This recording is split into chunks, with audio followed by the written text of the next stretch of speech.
Hi, I'm Amy Leisha. Tiredness is complex, but in this video, I'm going to cover the 4 main areas of why you are tired. I have done countless hours of evidence-based research to find the most scientific solutions. The tips will get more important as the video goes on, so only stay to the end if you really care about solving your tiredness. Starting with nutrient deficiencies and diet. We all know that food is fuel. Our bodies are complex machines that require a fine balance of chemical processes to function optimally. Now, when those processes are thrown out of whack, we start to see random symptoms and issues arise. Vitamins and minerals are crucial for cellular energy production, which we get from food. So the kind of foods that you're eating is ultra important. You need vitamins B1, 2, 3, 5, 6, 8, and B12, vitamin C, iron, and magnesium to generate the processes required to make energy, or ATP, adenosine triphosphate. Let's just stick to calling it energy. Without these essential nutrients, the whole energy system can slow down, even just without one of them. So it is really important that we are getting enough of these micronutrients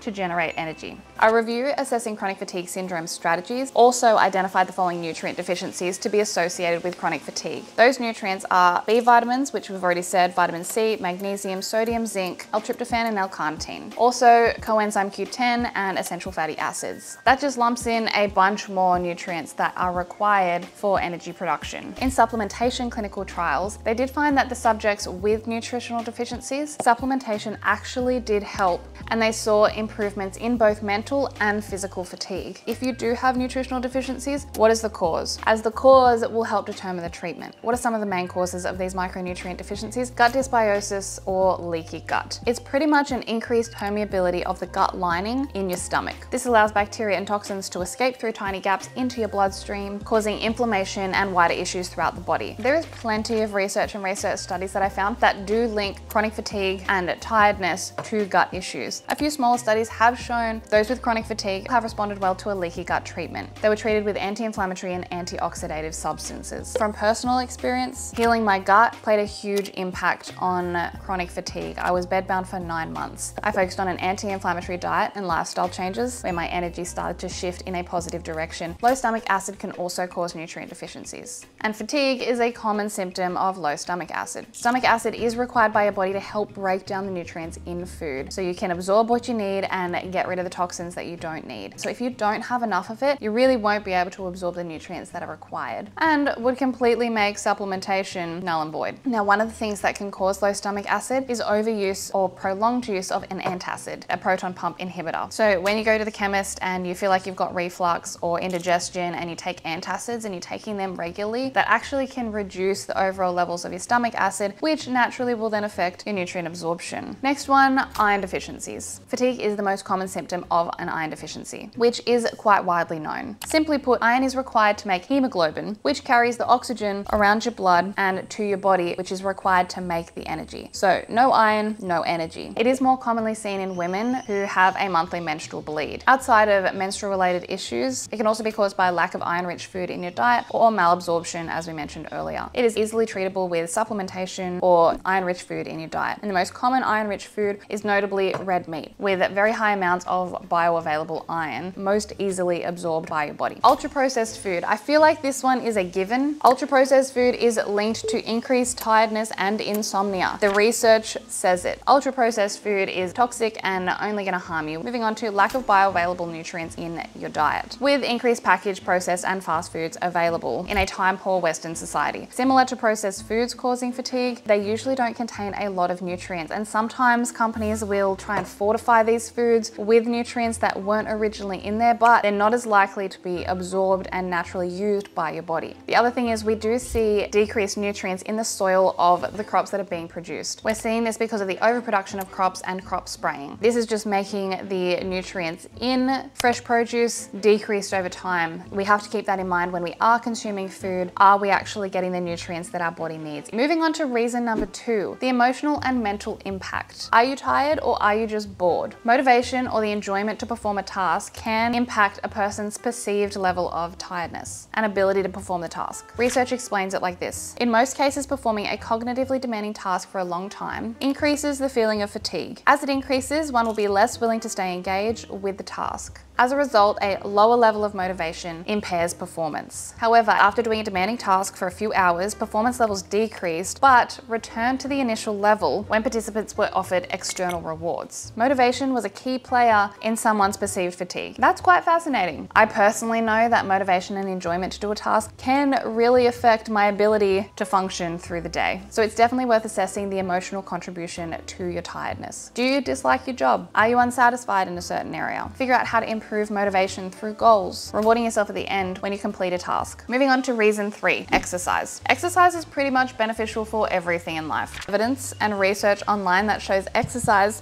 does improve sleep quality and in turn improves daytime tiredness. I won't rattle off all the studies because there are endless, but the evidence is truly overwhelming. Just a couple of quotes from a few studies. Regular physical activity can lead to improved sleep quality, reduced sleep latency, and better overall sleep quality. Regular moderate intensity physical activity is most effective. Think of it like you would a toddler. You want them to run around as much as physically possible and exert as much energy as they can prior to nap time or bedtime so that they will have a really good sleep. We are pretty much the same. There is a slight limit to exercise benefit, however. High intensity physical activity or over exercising, and especially close to bedtime, it can actually have a stimulating effect rather than a relaxing one, which may get adrenaline pumping rather than melatonin to relax and wind down ready for sleep. So getting your exercise done earlier in the day is going to prevent sleep disturbances from exercise in the night and give you the optimal benefit of exercise for sleep quality. Another study suggested that exercising 6 or more times a week could lead to poor sleep quality in those who already have sleep problems like insomnia. Exercising is great, but it can be overdone. Also, exercise has a benefit on mitochondria. So mitochondria are your energy storehouses, which is where energy is created in a cell.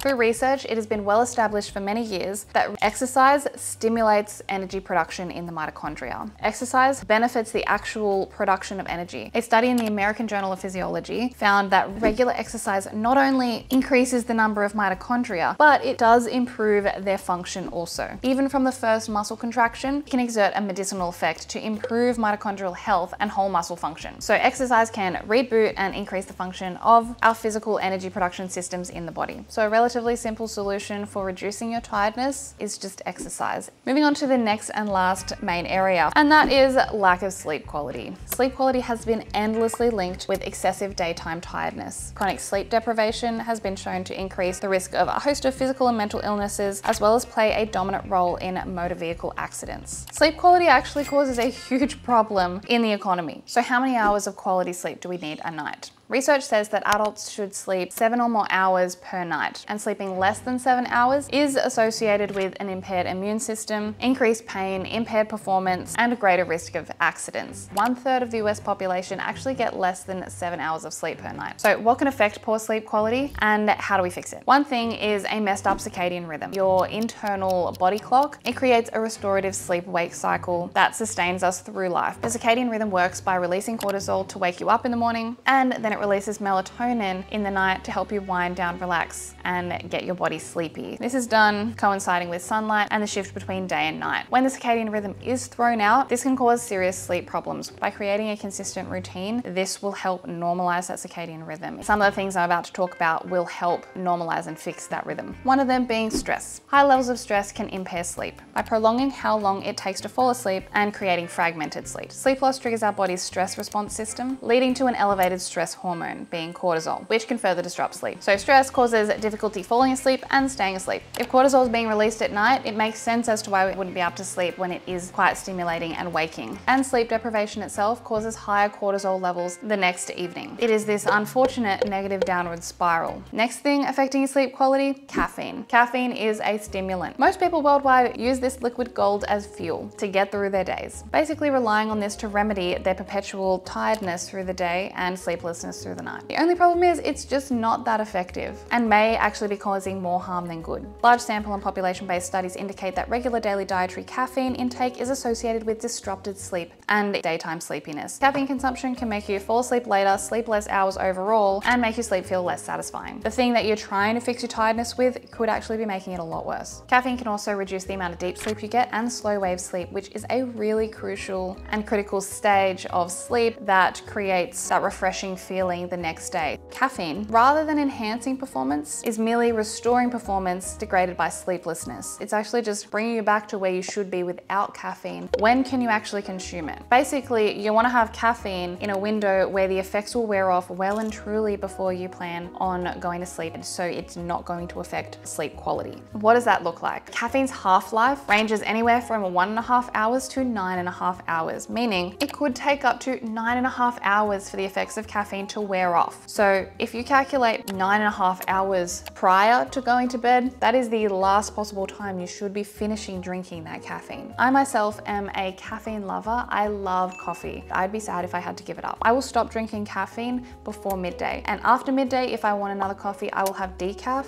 If you drink other forms of caffeine, just don't have caffeine later. Coming off the back of caffeine, we move on to alcohol. Very similar. Alcohol isn't exactly a stimulant, but it does also decrease sleep quality. Research says that alcohol may initially make you sleepy, however, several hours after consumption, it can increase your stress hormone, causing you to wake up through the night if you've had it close to sleeping. Behavioral studies also suggest that 2 to 3 standard drinks before bedtime initially promote sleep, but these effects diminish in as few as 3 days with continued use. So you might initially get a good night's sleep to start, but if you are using this all the time as a sleep remedy, after 3 days, it's pretty much just gonna wear off. The more and more studies I read, alcohol may initially make you sleepy, but will actually wake you up in the second half of your sleep cycle. Researchers have also investigated daytime sleepiness. Alcohol did induce performance impairments associated with daytime sleepiness. Being strategic about how frequently you have alcohol, when you have alcohol, and then factoring in what's worth it. The next thing that can affect your sleep quality is endless distractions. We live in a very distractible world. Literally, hours of procrastination are available in the palm of our hands. In an already ultra busy world where people consistently feel out of time, we find that Netflix, social media, YouTube, and every other enjoyable pastime can consume way too much of our time. The average American spends 7 hours looking at a screen each day. Gen Z actually averages 9 hours a day, 3 hours streaming digital media and over 2 hours on social media. And often this comes at a cost of sleep, which in turn can create a sleep debt. Sleep is like cash. You accumulate it, and if you spend it all and don't redeposit it, you'll end up in a sleep debt. And the only way to pay off a sleep debt is to sleep. Research shows that only 1 hour of potential sleep debt takes 4 days to make up. So chronic undersleeping can make it near impossible to remove a sleep debt. It really puts into perspective how important sleep is for energy. And the last thing that I'm going to talk about is sleep hygiene. Studies show that there is a significant association between sleep problems and poor sleep hygiene and their effect on daytime sleepiness. Sleep hygiene pretty much just refers to the habits and behaviors that influence your sleep quality. So some of these include keeping a consistent sleep-wake time, winding down before bed, dimming some lights, making your environment clean, making sure your bed is clean, your sheets are clean, not eating before you go to bed. These habits can go a long way in improving your sleep in the long run. I have never appreciated having energy so much until I had the chronic fatigue. Having energy through the day, it's so important, and I completely took it for granted, and I never will again. I hope you found some useful information in this, and as much as some of it seems really simple, really take a think about how it could be affecting your life or what actually may contribute to your tiredness. I hope you liked this video. If you did, subscribe and check out this video right here where I have 9 evidence-based weight loss mistakes. Some of the things that you might not even have considered when it comes to weight loss. Go check out this video right here, and I will see you in the next one.